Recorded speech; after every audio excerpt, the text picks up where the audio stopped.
On va donc céder la parole justement et ça tombe très bien au final que Madame Camp passe un peu juste après vous à Madame Elisabeth Camp.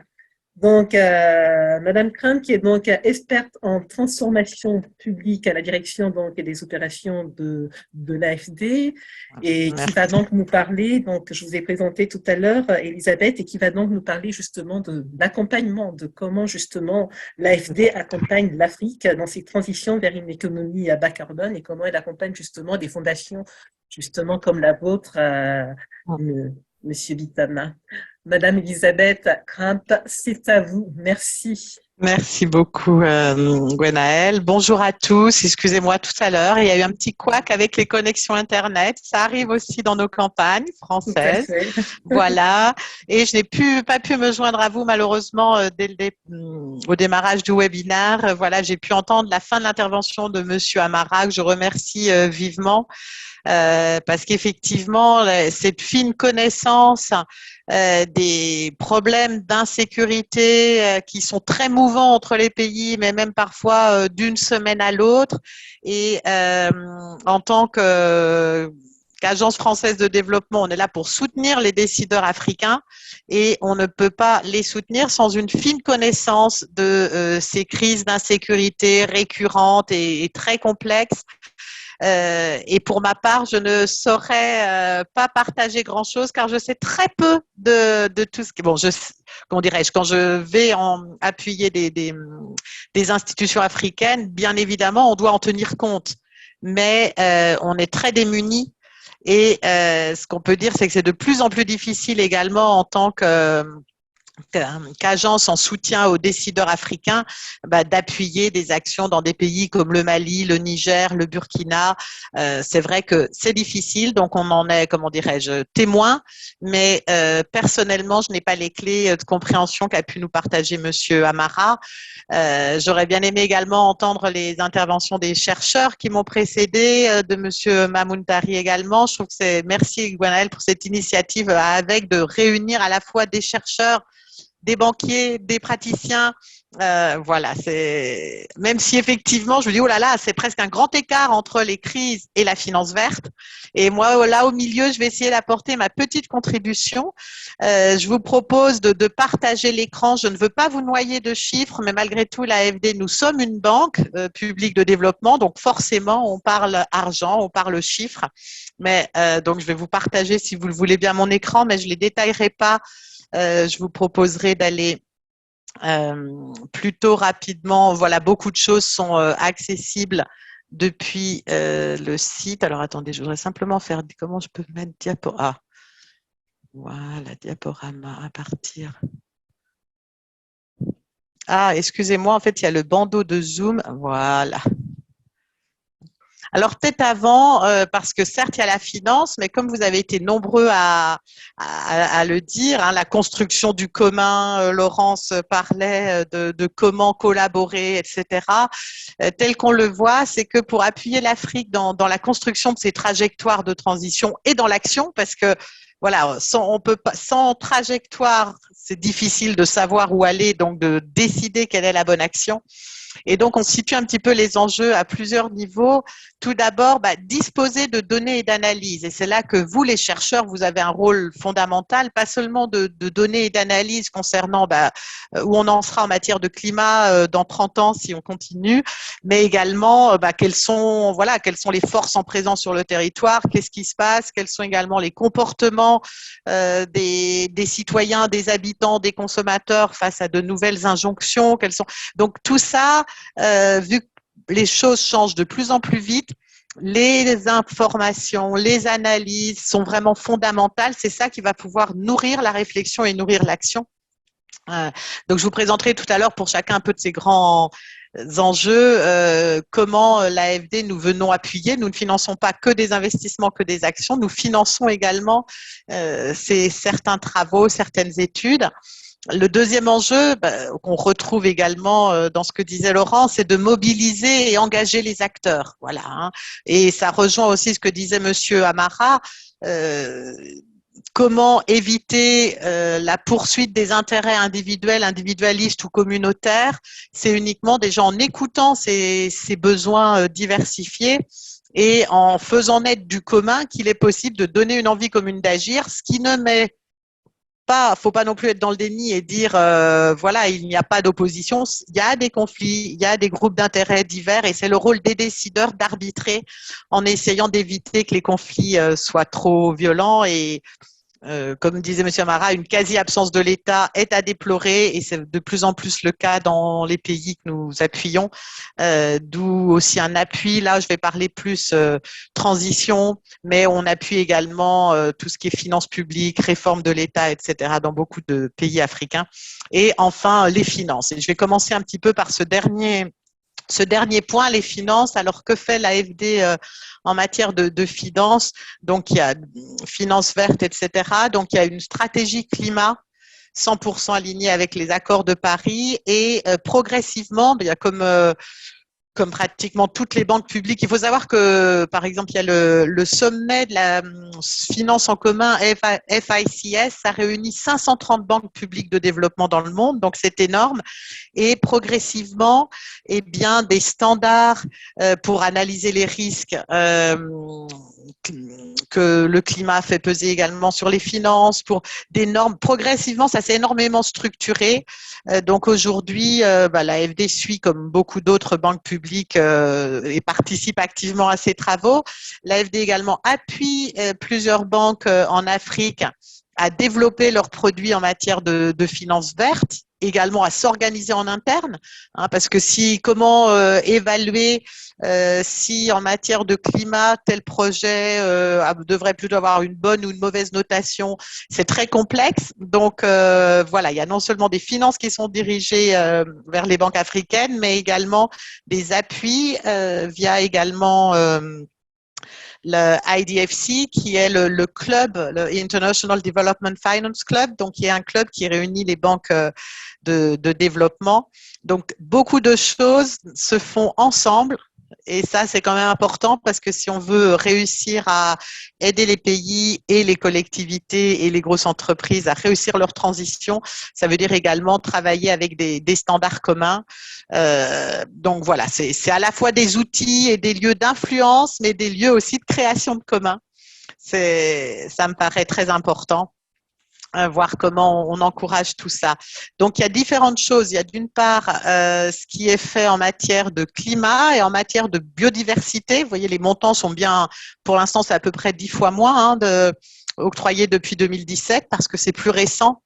On a quand même commencé, comme beaucoup de structures et d'individus, à être soucieux du climat et c'est de plus récent, on n'est qu'à la COP 15 alors qu'on en est à la COP 27 pour le climat. La biodiversité, mais les services rendus par la biodiversité sont énormes. Monsieur Bitomé, votre intervention en ce sens était exemplaire et permet vraiment de comprendre ces enjeux-là. Donc également, comme vous pouvez le voir, les engagements ont fortement augmenté de l'AFD depuis 2017. Là, on le voit, voilà, c'est une montée en puissance progressive, mais extrêmement forte.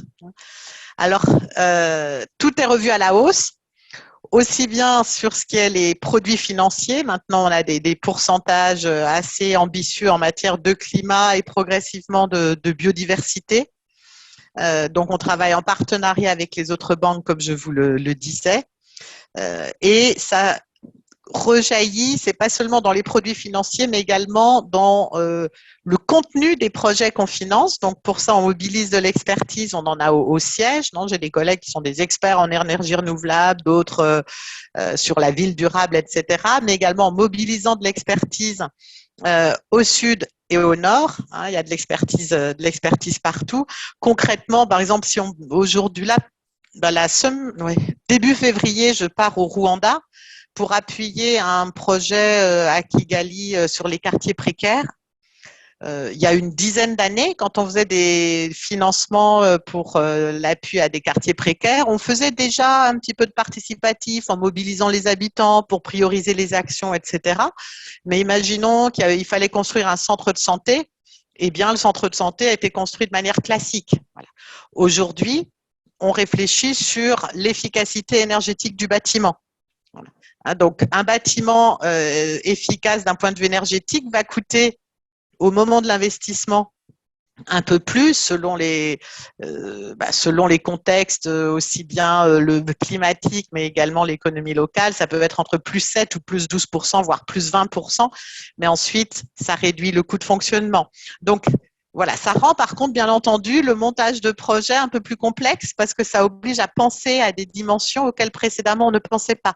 Pareil, dans ces mêmes quartiers, on va réfléchir sur la biodiversité.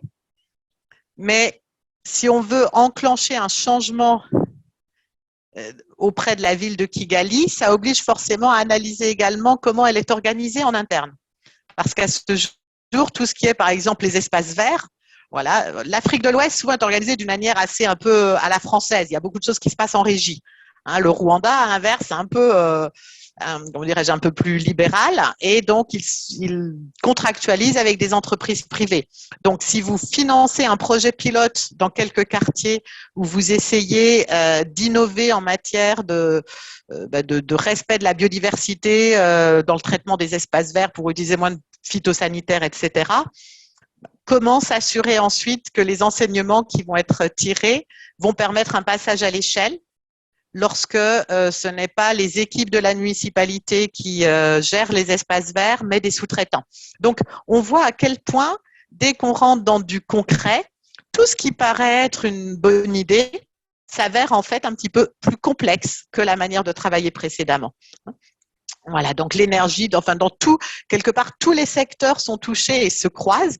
Parce que si on fait de l'éducation, on fait des bâtiments, donc il faut faire de l'efficacité énergétique. Si on fait de la politique de la ville, forcément également. Donc ça requiert, et ça rejoint ce que disait Laurence tout à l'heure en parlant des territoires en France, dans les projets qu'on appuie, c'est pareil. Ça veut dire accepter de passer plus de temps dans la conception des projets. Ce qu'on n'aime pas, parce qu'on est une banque, donc on veut vite engager et décaisser, c'est notre métier. Mais en même temps, on est là aussi pour appuyer ces nouvelles manières de concevoir les actions publiques de manière à ce qu'elles répondent mieux aux enjeux qui se posent pour les transitions. Là, c'est un petit peu, il y a 2 slides différentes là. Parce qu'on a des facilités. Oui, quand je vous disais, on finance à la fois des investissements, mais également, là, dans le premier enjeu qui était d'avoir des données et de savoir les analyser, nous avons 2 facilités que nous gérons là en direct, une adaptation, facilité adaptation, et une facilité 2050 qui permettent justement de nourrir par des études un petit peu les politiques sectorielles et intersectorielles. Dans beaucoup de pays, suite au CDN, aux engagements de l'accord de Paris, des structures interministérielles ont été mises en place. Donc, à travers cette facilité adaptation, l'AFD accompagne ces structures et les différents ministères à développer des stratégies, déjà à se réunir, à élaborer des stratégies, voir quelles actions doivent être prioritaires et à financer des préétudes. Voilà. Donc là, on démarre la deuxième phase qui va être centrée sur l'Afrique et qui sera beaucoup plus financée. Voilà. Vous voyez les montants des engagements. Ce qui est important aussi, parce qu'on ne le sait pas tellement souvent, beaucoup de monde, en tout cas en France, je ne sais pas en Afrique ce qu'il en est de la connaissance un peu plus précise de nos produits financiers. On réalise plus de prêts que de subventions, comme vous pouvez le voir. En ce qui concerne l'adaptation face au changement climatique, c'est principalement des prêts aux États, alors certes bonifiés, mais on est dans des prêts non bonifiés, à hauteur de 21%, ce qui est quand même beaucoup. Je pense par exemple, c'était le cas, j'ai appuyé un projet en Inde, c'était un prêt non bonifié, par contre on apportait de l'expertise technique à côté. Également des financements à des collectivités et des entreprises. Et en ce qui concerne les projets adaptation que nous finançons, seuls 11% sont des subventions.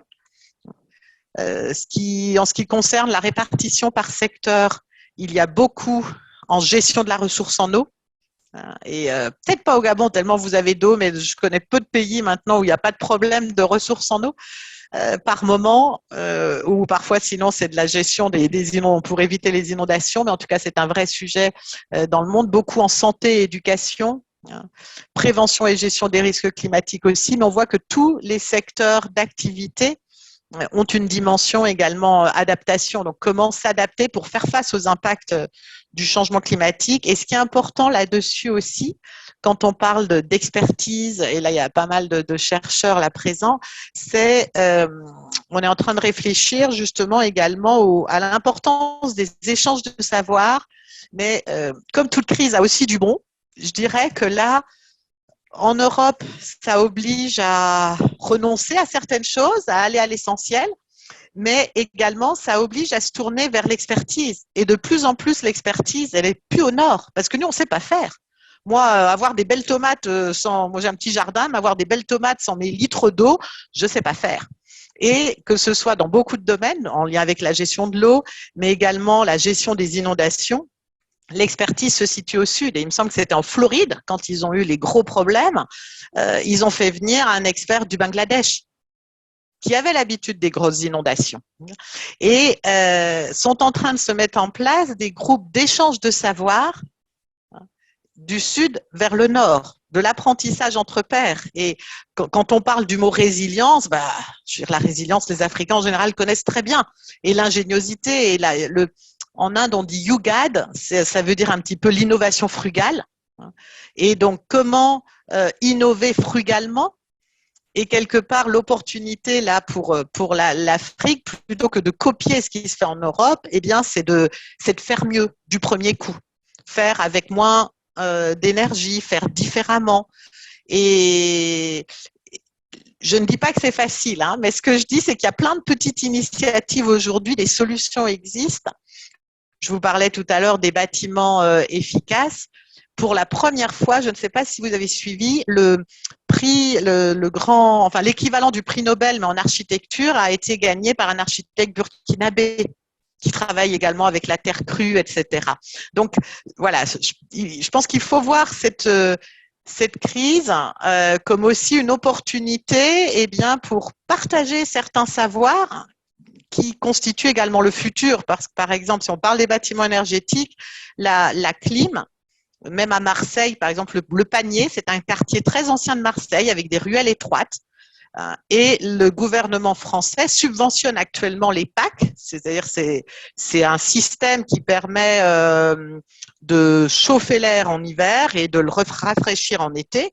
C'est comme les clims. Quand vous passez dans des rues étroites où chaque maison a la clim, c'est catastrophique pour marcher dans la rue. Donc ça réchauffe, ça rend les centres-villes bientôt inhabitables. Et quelque part, dans l'architecture des pays du Sud, dans des pays très sahéliens, etc., vous entrez dans des vieilles maisons construites traditionnellement avec les techniques ancestrales. Elles sont souvent plus fraîches et plus agréables à vivre. Donc voilà, donc c'est des défis, comment dirais-je, de créativité, d'innovation frugale où on pense que l'expertise du Sud va pouvoir être mise en avant si elle sait faire autre chose qu'essayer de copier avec quelques années de retard. Et il y a déjà beaucoup d'initiatives qui sont prises en Afrique, en Inde, en Amérique latine. Donc, l'idée, surtout sur le sujet adaptation, mais pas seulement, est de s'inspirer énormément du Sud également. Donc, on finance également ce type d'échange de savoir-faire. Voilà pour l'adaptation. Pour l'atténuation, donc vous voyez là, c'est quand même, voilà, l'adaptation, c'est à peu près un tiers des financements de l'AFD ciblés vers le climat, et l'atténuation, c'est beaucoup plus, c'est 4 milliards d'euros. 1 milliard d'euros en Afrique, 26% de tout ce qui est financé par l'AFD. À nouveau, comme vous pouvez voir, la répartition par outils financiers, c'est quand même pas mal de prêts.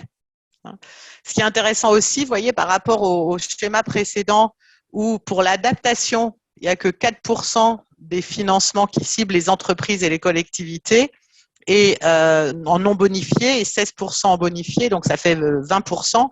Si vous faites la somme en ce qui concerne l'atténuation, ça fait plus de 50%.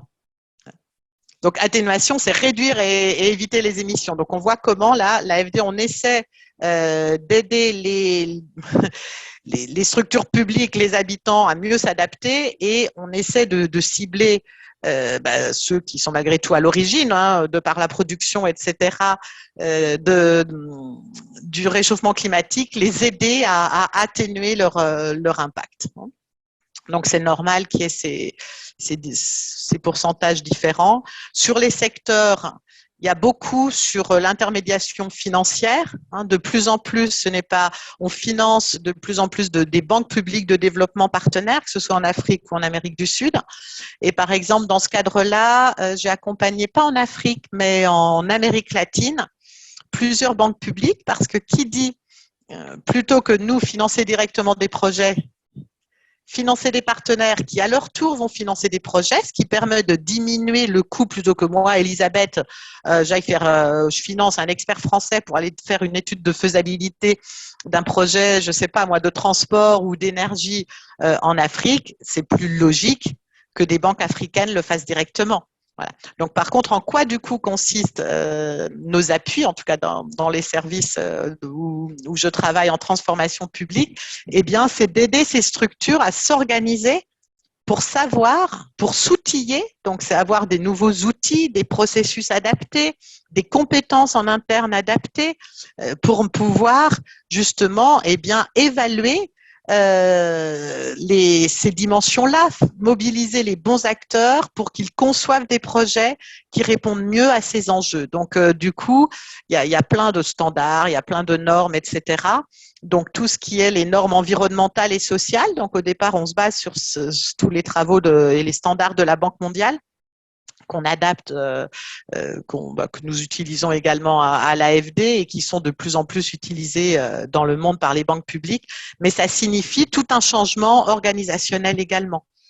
Et on a à chaque fois l'expert technique. Si vous êtes un expert en transport, eh bien, vous allez avoir des collègues d'autres services qui vont je veux dire presque un gros mot, vous emmerder entre guillemets, non, qui vont aller regarder les choses avec une autre paire de lunettes, avec un autre prisme, en disant et les enjeux climat, les enjeux biodiversité, est-ce que tu es sûr que ton projet va pas avoir des impacts négatifs? Et tout étant complexe, c'est quasiment impossible de cocher toutes les cases.